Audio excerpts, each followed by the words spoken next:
हर हर महादेव दोस्तों। आप सभी लोग जानते हैं कि 29 दिसंबर 2025 के दिन यहां पर पौष महीने की सबसे बड़ी तिथि सोमवार नवमी तिथि पड़ रही है। इसीलिए दोस्तों, इस दिन का महत्व बहुत ही ज्यादा बड़ा हो जाता है और इस दिन आप लोगों को 2 पीला कनेर के फूल वाला उपाय जरूर करना चाहिए, जो कि पंडित प्रदीप मिश्रा जी ने अपनी अब भी की ही कथा, जो कि उनका अपना नगर सीहोर में ही चल रही है, उसी कथा में बताया हुआ है।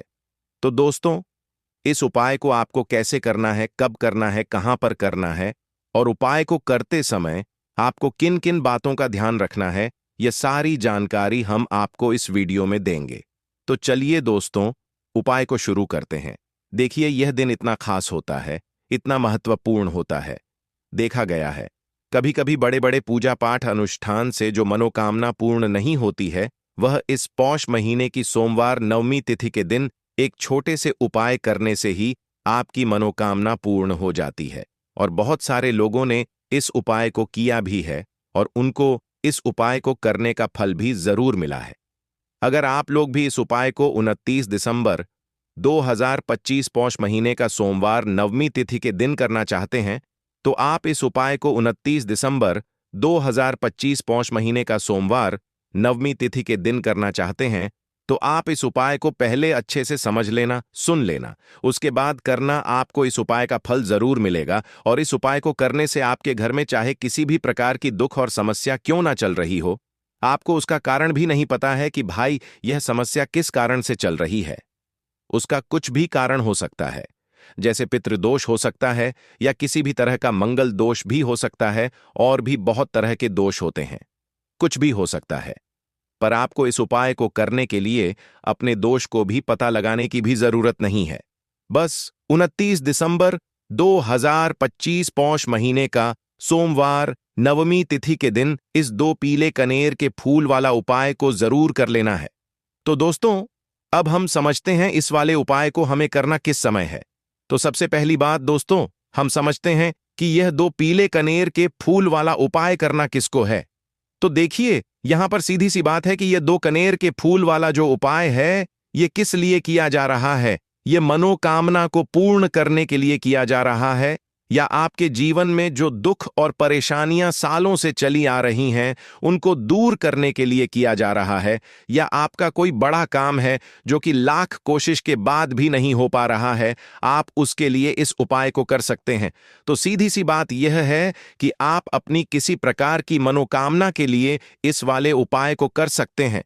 तो यह उपाय वह व्यक्ति कर सकता है जिस व्यक्ति को अपनी किसी भी प्रकार की मनोकामना भगवान शिव जी से पूर्ण करवानी, और अगर कोई भी माताएं बहनें जो हैं अपने घर की सुख और शांति के लिए, घर में धन समृद्धि को बढ़ाने के लिए, संतान सुख प्राप्ति के लिए, या अपने पति के दीर्घायु के लिए यह वाला उपाय करना चाहती हैं, तो घर की जो बड़ी माताएं बहनें होंगी वह इस 2 पीले कनेर के फूल वाला उपाय को विशेष रूप से करें, क्योंकि आप जानते हैं कि माता बहनें घर की लक्ष्मी होती है, और जब घर की लक्ष्मी कोई विशेष उपाय करती है तो उसका फल भी बहुत जल्दी मिल जाता है और बहुत बड़ा होकर मिलता है। अन्यथा इस उपाय को कोई भी व्यक्ति कर सकता है, चाहे वह बड़ा हो, चाहे वह छोटा हो, चाहे वह बच्चा हो। जिस व्यक्ति को यह 2 पीले कनेर के फूल वाला उपाय समझ आ गया, वह व्यक्ति इस वाले उपाय को इस पौष महीने की पवित्र दिन सोमवार नवमी तिथि पर जरूर करें। उसको इस उपाय का फल बहुत ही जल्दी मिल जाएगी, क्योंकि यह साल की सबसे बड़ी पौष की पावन महीना सोमवार नवमी तिथि का दिन है, जो भगवान शिव जी को समर्पित होता है। तो दोस्तों, अब हम समझते हैं कि इस 2 पीले कनेर के फूल वाला उपाय को आपको करना कैसे है, और इस उपाय को करने का जो समय है वह क्या है। तो देखिए, इस पौष महीने की सोमवार नवमी तिथि के दिन किए जाने वाला यह 2 पीले कनेर के फूल वाला जो उपाय है, यह मुख्य रूप से सुबह के समय होगा। किस समय होगा? सुबह के समय होगा। आपको कोशिश यही करनी है कि सुबह के समय हम इस 2 पीले कनेर के फूल वाला उपाय को कर लें। पर किसी कारणवश अगर आप सुबह इस उपाय को ना कर पाओ, आपको कहीं काम से जाना हो या किसी और काम की वजह से आप उपाय को ना कर पाओ, तो आपके पास फिर दूसरा मौका रहेगा, जो कि शाम के समय का रहेगा, प्रदोष काल का रहेगा, क्योंकि यह पौष मास की सोमवार नवमी तिथि का दिन है और यह दिन बहुत ही कम आता है पूरे साल भर में। इसीलिए जब आपको मौका मिल जाए तब आप इस उपाय को जरूर कर लेना। कोई भी उपाय हो, आप कभी भी कर सकते हो। सोमवार नवमी तिथि के दिन बस कोशिश करना कि समय के थोड़ा अंतर्गत ही कर लो। आपको उपाय का फल जरूर मिलेगा। अगर आपके जीवन में भी किसी भी प्रकार की समस्या चल रही है, आप साल भर से बहुत परेशान हैं, तो गुरुजी ने कहा, अब परेशान होने की जरूरत नहीं है। बस 29 दिसंबर 2025 पौष की पावन महीना सोमवार नवमी तिथि के दिन इस 2 पीले कनेर के फूल वाला उपाय आपको जरूर करना चाहिए। तो चलिए जानते हैं इस विशेष उपाय के बारे में। लेकिन उससे पहले एक प्रार्थना है। अगर आप चैनल पर नए हो या मेरी आवाज आज पहली बार सुन रहे हो, तो कृपया चैनल को सब्सक्राइब अवश्य कर लें और कमेंट बॉक्स में हर हर महादेव ओम नमः शिवाय जरूर टाइप कर देना। इसके साथ ही अपना नाम और राशि भी जरूर टाइप कर देना। तो देखिए, आप सभी जानते हैं कि पौष सोमवार की जो दिन होती है, वह हमारे महादेव और माता पार्वती के मिलन की दिन होती है। इसके और इस दिन जो भी उपाय किया जाता है, वह हमारे शिव और शक्ति को प्रसन्न करने वाले उपाय होते हैं और हमारी सारी मनोकामनाएं को परिपूर्ण करने वाले उपाय होते हैं। तो इस वीडियो में भी हम लोग पूज्य गुरुजी द्वारा बताए गए कुछ बहुत ही खास उपायों के बारे में जानेंगे। यह उपाय आपके जीवन में चल रही सभी समस्याओं को तो समाप्त करेंगे ही, और साथ ही साथ आपके घर में धन धान्य की वृद्धि भी करेंगे और आपके सभी दुख तकलीफ भी खत्म होती है। तो चलिए जानते हैं। पूज्य गुरुजी द्वारा बताए गए सबसे पहले उपाय के बारे में देखिए। इस उपाय के लिए आपको एक लोटा जल ले लेना है। हमेशा की तरह तांबे के पात्र में आपको अपने किचन से ही जल लेना है और इसी के साथ आपको ले लेना है 2 पीले कनेर के फूल। कनेर के पीले रंग के फूल आपके सामने स्क्रीन पर दिखाई जा रही हैं। ये ऐसे फूल होते हैं। अगर यह आपके पास नहीं है तो शिवलिंग के ऊपर चढ़े हुए पीले कनेर के फूल को उठाकर जल से शुद्ध करके आप उसका भी इस्तेमाल कर सकते हैं, या फिर किसी भी फूल वाली दुकान से आप इन फूलों को खरीद सकते हैं। सिर्फ यह 2 सामग्री लेकर आपको शिवालय पहुंच जाना है, यानी कि शिव की मंदिर पहुंच जाना। यह बहुत ही विशेष उपाय है।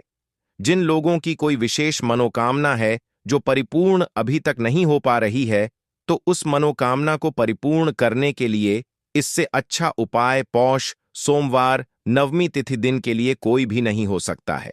देखिए, आप शिवालय पहुंचने के बाद सबसे पहले आप दक्षिण दिशा में बैठ जाइएगा और उत्तर दिशा की तरफ अपना फेस कर लीजिएगा।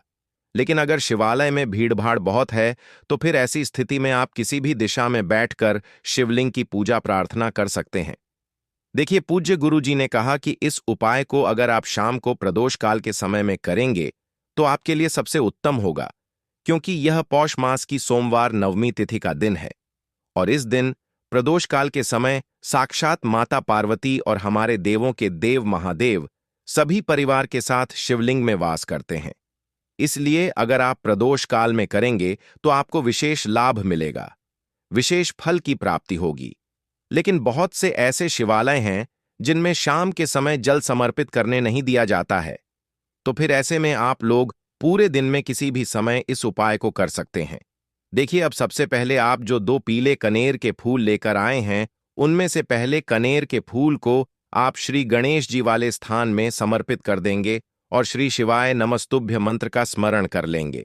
इसके बाद आप जो दूसरा फूल लेकर आए हैं, उसको श्री कार्तिकेय जी वाले स्थान पर समर्पित कर देंगे और श्री शिवाय नमस्तुभ्यम मंत्र का स्मरण कर लेंगे। फिर उसी शिवलिंग से 3 फूल और उठा लेंगे, क्योंकि आप 2 ही फूल लाए थे ना। इसके बाद तीसरा कनेर का फूल माता अशोक सुंदरी वाले स्थान पर समर्पित कर देंगे, में समर्पित कर देंगे और श्री शिवाय नमस्तुभ्यम मंत्र का स्मरण कर लेंगे। अब चौथे कनेर का फूल माता पार्वती के हस्त कमल में समर्पित कर देंगे। देखिए, शिवलिंग जिस स्थान पर रखा रहता है, यानी शिव पिंडी जिस स्थान पर रखी रहती है, उस पूरे गोल गोल वाले स्थान को माता पार्वती का हस्तकमल कहते हैं और यहीं पर आपको यह चौथा कनेर का फूल समर्पित कर देना है। इसके बाद आप जो 5वां कनेर का फूल लिए हैं, उसको समर्पित कर देंगे शिवलिंग के ऊपर। लेकिन यह फूल शिवलिंग के ऊपर समर्पित करते हुए आपको शिव और माता पार्वती का स्मरण कर लेना है। श्री शिवाय नमस्तुभ्यम मंत्र का स्मरण करते हुए आपके जीवन में अगर धन की समस्या चल रही है, तो उसको आप महादेव से दूर करने की प्रार्थना कर लीजिए। या फिर आप अपनी बच्चों की नौकरी के लिए यह उपाय कर रहे हैं तो उसके लिए महादेव से प्रार्थना कर लीजिए। या फिर आप अपने मकान, जमीन, जायदाद के लिए या फिर आप अपने बच्चों के विवाह के लिए यह उपाय कर रहे हैं तो उसके लिए भी महादेव से प्रार्थना कर लीजिए। जिस भी मनोकामना के लिए आप यह उपाय कर रहे हैं तो उस मनोकामना का स्मरण करिए और महादेव से उस मनोकामना को पूर्ण करने की प्रार्थना करिए। फिर श्री शिवाय नमस्तुभ्यम मंत्र का स्मरण करते हुए यह आखिरी फूल आपको शिवलिंग के ऊपर समर्पित कर देना है। इसके बाद आप जो एक लोटा जल लेकर आए हैं उसमें से थोड़ा जल आप सबसे पहले श्री गणेश जी वाले स्थान पर आपने जो फूल समर्पित किया है उसमें समर्पित कर दीजिए। फिर थोड़ा सा जल आप श्री कार्तिकेय जी वाले स्थान पर जो फूल समर्पित किए हैं उसके ऊपर थोड़ा सा समर्पित कर दीजिए। फिर तीसरे नंबर पर आपने जो फूल माता अशोक सुंदरी वाले स्थान पर समर्पित किया है उस पर एक थोड़ा सा जल समर्पित कर दीजिए। फिर चौथे नंबर पर आपने जो माता पार्वती के हस्त कमल में फूल समर्पित किया है उसके ऊपर थोड़ा सा जल समर्पित कर दीजिए। ऐसा करते हुए पूरा जल आप शिवलिंग के ऊपर धीरे धीरे समर्पित करते जाइए तथा लगातार श्री शिवाय नमस्तुभ्यम मंत्र का स्मरण करते जाइए। अगर आपको शिव परिवार के बारे में पता नहीं है तो सामने आपको एक पिक्चर दिखाई जा रही, शिव परिवार एक इमेज लगी दिखाई जा रही है जिसमें आपको पूरा परिवार दिखाया जा रहा है। इसमें श्री गणेश जी का स्थान कहाँ है, श्री कार्तिकेय जी का स्थान कहाँ है, माता अशोक सुंदरी का स्थान कहाँ है, माता पार्वती का स्थान कहाँ है, यह सारे स्थान आपको दिखाई जा रहे हैं और इन्हीं स्थानों पर आपको यह फूल समर्पित करने हैं। पूज्य गुरु जी कहते हैं कि जो भी व्यक्ति 29 दिसंबर 2025 पौष महीने की आखिरी सोमवार नवमी तिथि के दिन इन 5 स्थानों पर यानी इस पूरे शिव परिवार के ऊपर यह पीले कनेर के फूल समर्पित करके जल समर्पित कर देता है तो उसके जीवन की कोई भी मनोकामना हो वह महादेव की कृपा से बहुत ही जल्द परिपूर्ण हो जाती है। तो दोस्तों, इस विशेष उपाय को आप जरूर कीजिएगा। अब हम लोग जानते हैं गुरुजी द्वारा बताए गए दूसरे खास उपाय के बारे में। यह उपाय भी आपकी मनोकामना को ही परिपूर्ण करने के लिए है। इस उपाय के लिए भी आपको एक लोटा जल ले लेना है और साथ ही 3 बेलपत्र ले लेनी है। एक लोटा जल आपको अपने किचन से लेना है और बेलपत्र अगर आपके पास हो तो ले लीजिए और ना हो तो फिर आप शिवलिंग के ऊपर छड़ी हुई बेलपत्र को उठाकर जल से शुद्ध करके फिर उसका भी इस्तेमाल कर सकते हैं। अगर आप पहले उपाय या ना कर सके तो फिर आप इस दूसरे उपाय को कर सकते हैं। दोनों ही उपाय आपके जीवन की मनोकामना को परिपूर्ण करने के लिए है, धन धान्य के भंडार को भरने के लिए है। देखिए, अब सबसे पहले यह दोनों सामग्री लेकर आपको पहुंच जाना है। किसी बेल वृक्ष के नीचे यह उपाय भी आप सुबह से लेकर शाम तक किसी भी समय कर सकते हैं। बेलपत्र के वृक्ष के नीचे पहुंचकर बेलपत्र की जड़ के आसपास आपको कहीं बैठ जाना है, लेकिन आपको अपना फेस उत्तर दिशा की तरफ करना है, यानी आपका जो चेहरा होगा वह उत्तर दिशा की तरफ होगा। उत्तर दिशा की तरफ आपको अपना मुख रखना है और फिर यह तीनों बेलपत्र आपको अपनी हथेली में रखना है और आपको अपनी मनोकामना बोल देनी है। जिस भी मनोकामना के लिए आप यह उपाय कर रहे हैं, अपनी मनोकामना का स्मरण कर लीजिए और इस बेलपत्र को आप बेलपत्र के पेड़ की जड़ के पास कहीं पर रख दीजिए और श्री शिवाय नमस्तुभ्यम मंत्र का स्मरण करते हुए 1 या 2 मिनट बाद इस बेलपत्र को वापस उठा लीजिए और फिर यह दोनों सामग्री लेकर आप शिवालय आ जाइए। अब शिवालय आने के बाद यह बेलपत्र आपको शिवलिंग के ऊपर समर्पित कर देनी है और फिर से आपको वही मनोकामना बोल देनी है जो आपने बेलपत्र के वृक्ष के नीचे बोली थी। दोनों जगह आपको एक ही मनोकामना बोलनी है, इस बात का आप ध्यान रखिएगा। फिर इसके बाद आप जो एक लोटा जल लेकर आए हैं इसको धीरे धीरे इसी बेलपत्र के ऊपर समर्पित करते जाइए तथा लगातार श्री शिवाय नमस्तुभ्य मंत्र का स्मरण करते जाइए। पूज्य गुरु जी ने कहा कि जो भी व्यक्ति इस विशेष उपाय को पौष महीने की सोमवार नवमी तिथि के दिन करता है तो उसकी बड़ी से बड़ी मनोकामना शिव और शक्ति की कृपा से बहुत ही जल्द परिपूर्ण हो जाती है। तो देखिए, अब जानते हैं गुरुजी द्वारा बताए गए तीसरे उपाय के बारे में। यह उपाय आपके जीवन की सारी तकलीफों को समाप्त करके धन धान्य के भंडार को भरने के लिए। इस उपाय के लिए आपको 11 चावल के दाने ले लेने हैं। 11 चावल के दाने कहीं से भी टूटे हुए नहीं होने चाहिए, खंडित नहीं होने चाहिए। फिर इसी के साथ आपको 21 हरे मूंग ले लेने हैं, के दाने ले लेने हैं, यानी हरे साबुत मूंग के दाने ले लेने हैं, जिसे कहीं कहीं पर खड़े मूंग के दाने भी कहते हैं। फिर इसके बाद सबसे आखिर में आपको 4 बेलपत्र ले लेनी है। बेलपत्र भी कहीं से कटी फटी नहीं होनी चाहिए। देखिए, 29 दिसंबर 2025 पौष महीने की सोमवार नवमी तिथि के दिन आपको यह तीनों सामग्री कहीं ना कहीं से एकत्र जरूर कर लेनी है। अब यह सारी सामग्री लेकर आप शिवालय पहुंच जाएं। इस उपाय को आप शाम को प्रदोष काल के समय में ही करेंगे। देखिए, शिवालय पहुंचने के बाद सबसे पहले शिवालय की चौखट होती है। वहां पर आपको यह 11 चावल के दाने समर्पित कर देने हैं और श्री शिवाय नमस्तुभ्यम मंत्र का स्मरण कर लेना है। शिवालय की जो चौखट होती है, जहां से आप अंदर प्रवेश करते हैं, उसके दाहिने साइड या बाएं साइड या कहीं पर भी चौखट के ऊपर कहीं पर भी आप यह 11 चावल के दाने समर्पित कर दीजिए। इसके बाद आप अंदर जाइए और शिवलिंग के सामने जो नंदी महाराज होते हैं, यानी जो नंदीश्वर भगवान होते हैं, उनका जो पैर उठा हुआ रहता है, उसके बगल में आपको 21 हरे मूंग के दाने समर्पित कर देने हैं। जो पर उठा हुआ रहता है उसके बगल में 21 हरे मूंग के दाने समर्पित कर दीजिए और श्री शिवाय नमस्तुभ्यम मंत्र का स्मरण कर लीजिए। इसके बाद आप जो 4 बेलपत्र लेकर आए हैं, उनको जो शिवलिंग में माता अशोक सुंदरी वाला स्थान होता है, वहां पर समर्पित कर देना है। माता अशोक सुंदरी वाले स्थान पर 4 बेलपत्र समर्पित कर देना है। बेलपत्र की डंडी बाहर की तरफ रहेगी और बेलपत्र की चिकनी साइड वाला हिस्सा नीचे की तरफ रहेगा। इसके बाद फिर से आपको श्री शिवाय नमस्तुभ्यम मंत्र का स्मरण करते हुए अपनी मनोकामना का स्मरण कर लेना है। पूज्य गुरु जी ने कहा कि 29 दिसंबर पौष महीने का आखिरी सोमवार नवमी तिथि के दिन जो भी व्यक्ति यह वाला उपाय कर लेता है तो उसके जीवन के सारे संकट समाप्त हो जाते हैं और उसको कभी भी धन धान्य की कमी नहीं होती है। तो दोस्तों, अब हम जानते हैं पूज्य गुरु जी द्वारा बताए गए सबसे आखिरी उपाय के बारे में। यह उपाय भी आपके कार्यों में आपको सफलता प्राप्त करने के लिए है। तो इस उपाय के लिए भी आपको एक लोटा जल ले लेना है।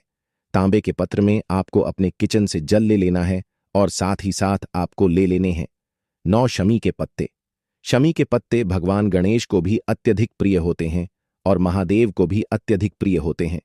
देखिए, फिर इसी के साथ सबसे आखिर में आपको ले लेना है एक दीपक। दीपक आप चाहे तो मिट्टी का ले लें या फिर अपने घर पर आप शुद्ध आटा मारकर उसका भी दीपक तैयार कर सकते हैं। आपको इसमें लंबी बत्ती का प्रयोग करना है और शुद्ध देसी घी का प्रयोग करना है। अब सिर्फ यह 3 सामग्री लेकर आपको शिवालय पहुंच जाना है। शिवालय इस उपाय को भी अगर आप शाम के समय में करेंगे तो आपके लिए सर्वोत्तम होगा। लेकिन बहुत से ऐसे शिवालय होते हैं जिनमें शाम के समय में जल समर्पित करने नहीं दिया जाता है, तो फिर ऐसे में इस उपाय को पूरे दिन में किसी भी समय कर सकते हैं। देखिए, शिवालय पहुंचने के बाद सबसे पहले आप जो 9 शमी के पत्ते लेकर आए हैं, उनमें से 3 शमी के पत्ते आप भी गणेश जी वाले स्थान में समर्पित कर देना है। शिवलिंग के दाहिनी साइड में जो श्री गणेश जी का स्थान होता है, वहां पर आपको 3 सम्मिलित कर देने हैं और श्री गणेशाय नमः मंत्र का स्मरण कर लेना है। फिर इसके बाद 5 शमी के पत्ते आपको शिवलिंग के ऊपर समर्पित कर देना है और ओम नमः शिवाय या फिर श्री शिवाय नमस्तुभ्यम, इन दोनों में से किसी भी एक मंत्र का स्मरण कर लेना। फिर इसके बाद आप जो एक लोटा जल लेकर आए हैं, उसको सबसे पहले श्री गणेश जी वाले स्थान में थोड़ा सा समर्पित कर दीजिए और श्री गणेशाय नमः मंत्र का स्मरण कर लीजिए। फिर इसके बाद बचा हुआ पूरा जल आप शिवलिंग के ऊपर समर्पित कर दीजिए और फिर श्री शिवाय नमस्तुभ्यम मंत्र का स्मरण करते जाइए। इसके बाद आप जो एक दीपक लेकर आए हैं, उस दीपक को आप वहीं शिवलिंग के पास कहीं पर रखकर प्रज्वलित कर लीजिए और ओम नमः शिवाय मंत्र का स्मरण करते हुए अपनी मनोकामना बोलते हुए, मनोकामना आपकी जी भी प्रकार से संबंधित हो, चाहे धन प्राप्ति से संबंधित हो, चाहे व्यापार के लिए हो या फिर किसी भी प्रकार की मनोकामना हो, उसकी परिपूर्ण करने की आप महादेव से प्रार्थना कर लीजिए और साथ ही साथ भगवान गणेश से प्रार्थना कर लीजिए। देखिए, इस उपाय के लिए आपको भगवान गणेश के एक बहुत ही प्रिय नाम मयूर ध्वज के नाम का स्मरण करना है। कौन से नाम का मयूर ध्वज? मयूर ध्वज के नाम का स्मरण करते हुए इस दीपक को प्रज्वलित कर लीजिए और सबसे आखिरी शमी पत्र आपको इसी दीपक में डाल देना है। गुरुजी ने कहा कि पौष मास की सोमवार नवमी तिथि के दिन विशेष रूप से भगवान गणेश जी और महादेव के लिए किए जाने वाले यह उपाय आपकी समस्त मनोकामनाएं को परिपूर्ण करने के लिए है। तो दोस्तों, यह थे पूज्य गुरुजी द्वारा बताए गए कुछ बहुत ही खास उपाय। तो दोस्तों, अब बात करते हैं अपने अगले उपाय के बारे में। दोस्तों, 29 दिसंबर 2025 पौष सोमवार नवमी तिथि के दिन इस जगह फेंक देना एक मुट्ठी नमक होगी। हर मनोकामना पूरी मिलेगी। सभी दोषों से मुक्ति, इतना धन आएगा कि संभाले नहीं संभलेगा। भगवान शिव जी के आशीर्वाद से पूरे साल धन बरसता रहेगा। दोस्तों, जैसा कि आप सभी लोग जानते हैं कि 29 दिसंबर को पौष सोमवार नवमी तिथि पड़ रहा है। इसीलिए यह दिन बहुत ही खास है। क्योंकि देखिए दोस्तों, गुरु जी ने कहा है कि जब भी पौष सोमवार नवमी तिथि पड़े तो आपको सिर्फ और सिर्फ एक मुट्ठी नमक वाला उपाय करना चाहिए।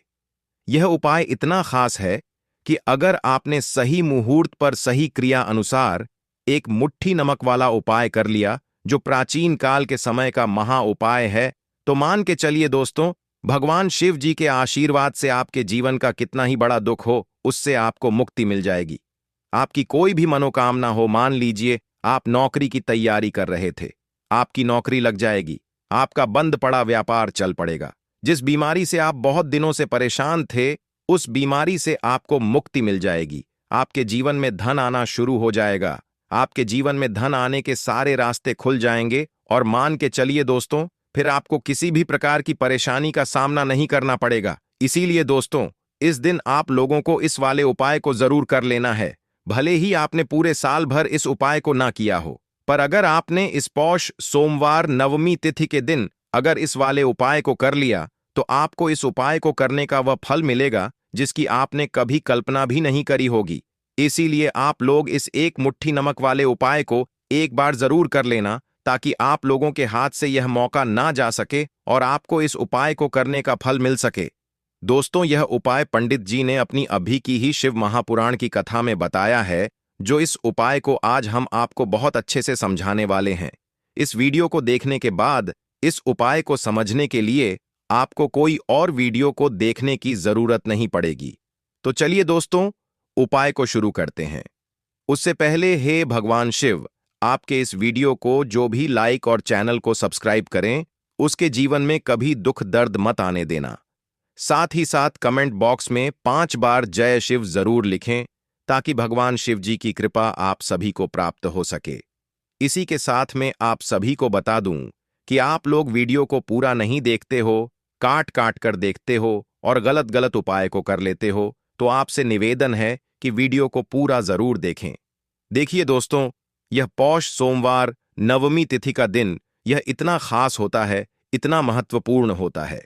देखा गया है कभी कभी बड़े बड़े पूजा पाठ अनुष्ठान से जो मनोकामना पूर्ण नहीं होते, वह पौष सोमवार नवमी तिथि के दिन एक छोटे से उपाय करने से ही आपकी मनोकामना पूर्ण हो जाती है। और बहुत सारे लोगों ने इस उपाय को किया भी है और उनको इस उपाय को करने का फल भी जरूर मिला है। अगर आप लोग भी इस उपाय को करना चाहते हैं, तो आप इस उपाय को पहले अच्छे से समझ लेना, सुन लेना, उसके बाद करना। आपको इस उपाय का फल जरूर मिलेगा और इस उपाय को कर लेने से आपके घर में चाहे किसी भी प्रकार की दुख और समस्या क्यों ना चल रही हो, आपको उसका कारण भी नहीं पता है कि भाई यह समस्या किस कारण से चल रही है।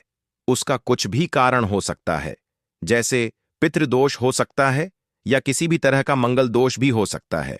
तो इस दिन आप लोगों को यह वाला उपाय कर लेना है। यह एक ऐसा उपाय है जिस उपाय को अगर किसी विशेष दिन पर किया जाए, तो भाई उस विशेष दिन का जो है वह तो हमें मिलता ही मिलता है। पर हमने उस दिन पर इस एक मुट्ठी नमक वाले उपाय को किया है, तो हमें उससे भी बड़ा फल मिलता है और फल बहुत जल्दी मिलता है, क्योंकि आप इस उपाय को बहुत ही बड़े और विशेष दिन पर कर रहे हो। तो चलिए अब उपाय के बारे में बात करते हैं। लेकिन उससे पहले आप लोगों को यह जानना आवश्यक है कि आखिर यह उपाय किस समय करना है, किसको करना है और कैसे करना है। तो चलिए हम आगे आपको वीडियो में एक एक करके बता देते हैं। तो दोस्तों, इस एक मुट्ठी नमक वाले उपाय को हमें इस पौष सोमवार नवमी तिथि के दिन कैसे करना है, किसको करना है, किस समय करना है और कहां पर करना है, यह सारे सवालों के जवाब आपको इस वीडियो में मिल जाएंगे। और जो यह वीडियो देखेगा भाई, उसको एक मुट्ठी नमक वाला उपाय जरूर करना चाहिए, क्योंकि इस दिन शत्रुओं और किसी भी दोष, किसी भी बीमारी से मुक्ति पाने के लिए एक मुट्ठी नमक का बहुत ही बड़ा और विशेष महत्व होता है। और जब बात आ जाए एक मुट्ठी नमक की, तो यह सोने पर सुहागा वाली बात हो जाती है और यह एक बहुत ही बड़ा उपाय हो जाता है। अब दोस्तों, इस एक